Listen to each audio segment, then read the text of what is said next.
தூயாவின் திரியேக நாமம் நம்மை ஆசீர்வதித்து காப்பதாக. ஆமென்.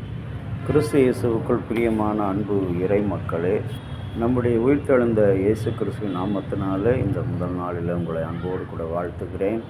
கர்த்தர் நமக்கு பாராட்டின கிருபைகளும் அவருடைய வழிநடத்தலும் இவ்வளவு அளவிட முடியாதவைகள். இன்றைக்கும் அந்த அளவிட முடியாத அவருடைய கிருபைகளை உபாகமம் 10ஆம் அதிகாரம் 12வது வசனம், இப்படி இருக்க உன் கடவுளாகிய கர்த்தர் உன்னிடம் கேட்பது என்ன? நீ உன் கடவுளாகிய கர்த்தரிடத்திலிருந்து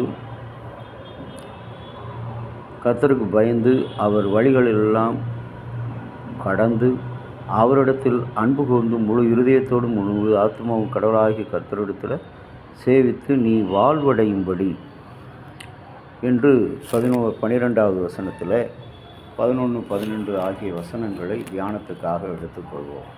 இந்த உலகத்தில் மனிதன் வாழ்க்கை என்பது ஒரு ஆபத்தான ஒரு வாழ்க்கை, நிலையில்லாத வாழ்க்கை.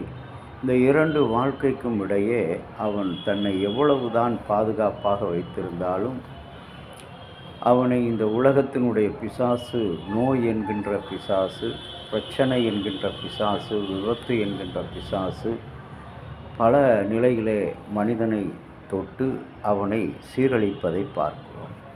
இப்படி உலகத்தினாலும் பிசாசினாலும் தன்னை உட்படுத்தி கொண்ட மனிதன் இன்றைக்கு வாழ்வடைய வேண்டும் என்று சொன்னால் அதற்கு ஒரே வழி என்று இஸ்ரவேலின் கடவுளாகிய தேவனை நீ ஏற்றுக்கொள்வது, தரிசிப்பது.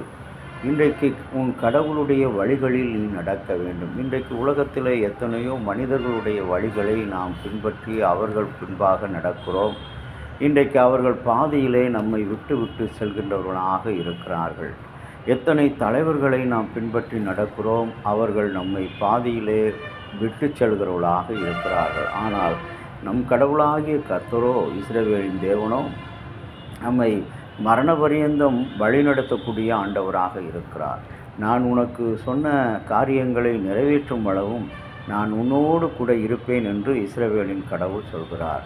அன்பு தேவனுடைய பிள்ளைகளே, ஆண்டவராகிய கிறிஸ்து இயேசு கடவுளுடைய வார்த்தையிலே நீங்களும் நானும் நம்பிக்கை உள்ளவர்களாக அவரிடத்தில் முதலாவது நம்முடைய அன்பை வைக்க வேண்டும். நாம் இன்றைக்கு வைக்கின்ற பொருள்கள், உலகம், இன்பம், சிற்றின்பம் இவற்றில் இருந்து கடவுளிடத்தில் நம்முடைய அன்பை வைக்க வேண்டும்.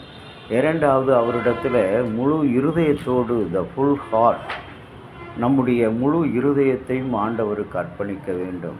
இன்றைக்கு நம்முடைய கிறிஸ்தவ ஜீவியமே ஆற்றில் ஒரு கால் சேற்றில் ஒரு கால் என்று தான் வைத்து கொண்டிருக்கிறோம். ஆனால் அவற்றை எல்லாம் தூக்கி போட்டுவிட்டு கடவுளுக்கு நேராக ஒரு பெரிய ஆசீர்வாதத்தை கொடுக்க ஆண்டவராகிய கடவுள் நம்மை இன்றைக்கு அழைக்கிறார்.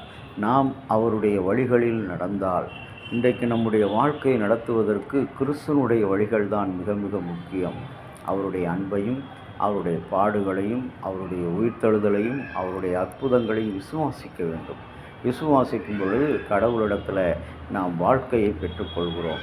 அவர் நமக்கு வாழ்வை தராமல் வேறு ஒருவராலும் தர முடியாது. இந்த உலகமோ, உலக படிப்போ, உலக கல்வியோ, உலக பொருளோ, உலக பதவியோ ஒன்றும் நமக்கு வாழ்வை தர முடியாது.